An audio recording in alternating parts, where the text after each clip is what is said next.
Vous êtes sur Musique Actu, ce numéro, on l'a dit, sera riche en découvertes et aussi en activités culturelles, surtout les jeunes Ivoiriens sont devenus très entreprenants et je vais vous présenter quelqu'un qui est dans le monde de la communication.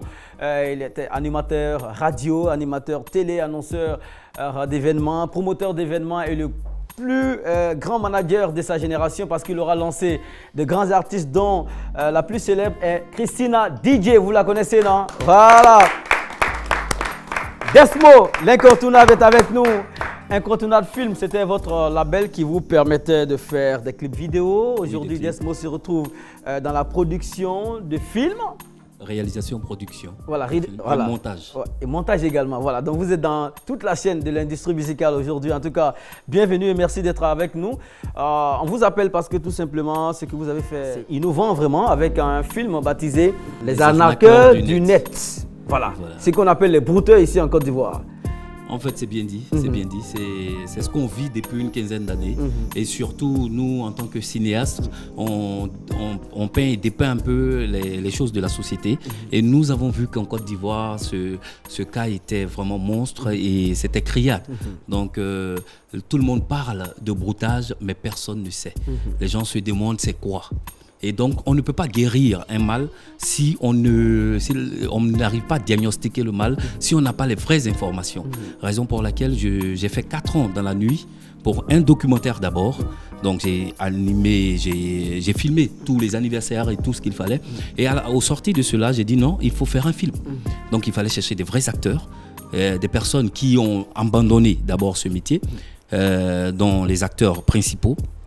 Et après, maintenant, il fallait raconter aux gens les faits. Donc, nous avons utilisé cette manière, cette méthode. Ce n'est pas toutes les méthodes, les manières de brouter. Alors, cette méthode, pour que les gens comprennent, ils sachent comment ça se passe du début à la fin. Donc, il est dénonciateur, le film. Il est révélateur, le film. Il révèle parce qu'il nous montre qu'en fait, toute la société a échoué face à un fléau. Et personne ne sait, voilà, la gangrène prend tout le monde. Et aussi, il est salvateur. Parce que derrière, nous voulons sauver une génération qui est encore rattrapable.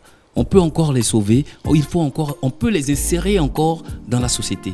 Donc il y a toutes ces solutions dans ce film, les arnaqueurs du net, cybercriminels comme on dit, mais ici aussi... On les appelle les brouteurs ici en Côte d'Ivoire. Est-ce que c'est un phénomène propre à la Côte d'Ivoire ou est-ce que la Côte d'Ivoire qui est rentrée dedans en dernière position se retrouve première aujourd'hui dans cette cybercriminalité? Dire qu'on est en première position, ça va vraiment étonner, mais quand même, on est quand même d'un rang considérable. Et ça ne vient pas de la Côte d'Ivoire, c'est venu de l'Occident d'abord. Ça a attaqué certains pays africains, les pays anglophones, qui, si on veut voir, sont cités nos frères nigérians, qui ont traversé le Ghana et autres. En rentrant ici, on contaminait tous les autres et c'est parti. D'accord, vous êtes avec deux acteurs qui sont avec vous. Oui. Celui qui est là, ce nom?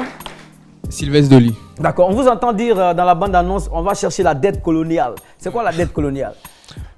Au fait, c'est l'argent qu'ils nous doivent, l'argent qu'ils nous faisaient.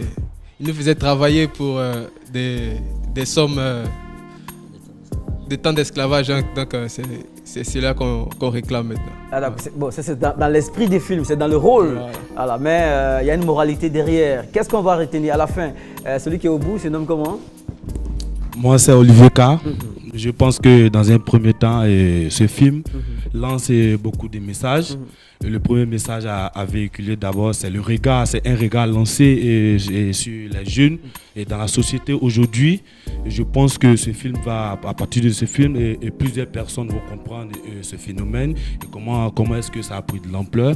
Et vraiment, quand on parle de dette coloniale, on parle un peu de la préhistoire, de nos parents qui ont travaillé dur pour des Occidentaux et qui n'ont rien vu, qui n'ont rien eu, qui n'ont rien gagné. Est-ce que c'est une bonne manière d'aller prendre l'argent à queue d'anarquer? Non, nous, c'est raison pour laquelle nous sommes convertis et raison pour laquelle nous sommes lancés et dans la réalisation de ce film-là, inspiré bien par nos producteurs, nos réalisateurs Desmo, qui a écrit des scripts que personne n'a contesté.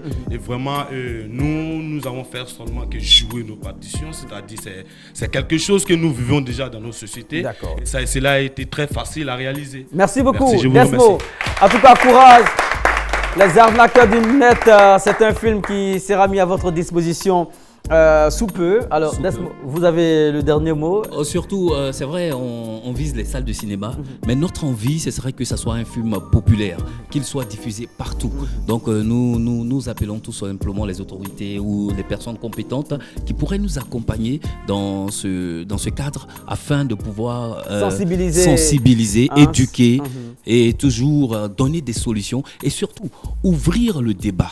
Ouvrir le débat qui permet aux gens de pouvoir avoir des solutions. Et nous sommes autant de la solution. Merci beaucoup, Desmond. Merci beaucoup. En tout cas...